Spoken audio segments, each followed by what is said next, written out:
Jean-Philippe Delahousse-Maouillou, bonjour. Bonjour. Vous êtes donc président de la NLF, une vieille dame de 30 ans cette année.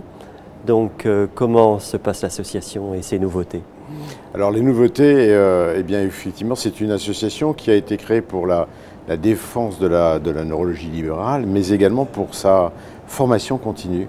Et nous allons, et j'espère, donner à ce nouveau mandat une orientation véritablement tournée vers les nouveautés dans la formation continue, au travers notamment de la mise en place de e-learning et de réunions de formation fréquentes et, je dirais, animées en région, mais également au niveau national.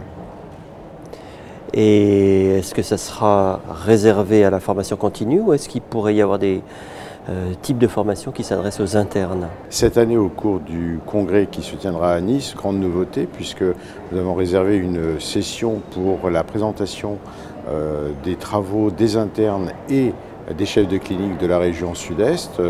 Et cette session sera jugée par la salle et 2 prix seront adressés, prix qui seront sous la houlette à la fois de la NLF et également des éditions Edimarc qui publient notre revue et qui ont tenu à s'associer à cette nouvelle démarche.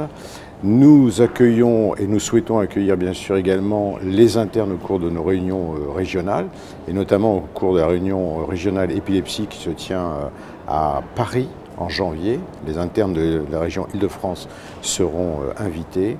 Et puis bien sûr nous pensons à notre avenir et nous souhaitons accueillir dans nos cabinets les internes au cours de leur formation.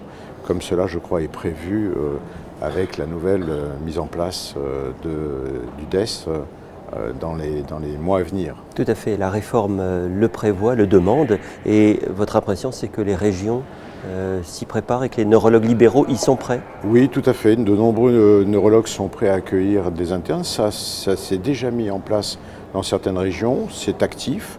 C'est apprécié des internes parce qu'ils voient autre chose que la pathologie qu'ils reçoivent à l'hôpital. Il y a des régions qui sont un peu plus en avance que d'autres. Merci beaucoup. Merci.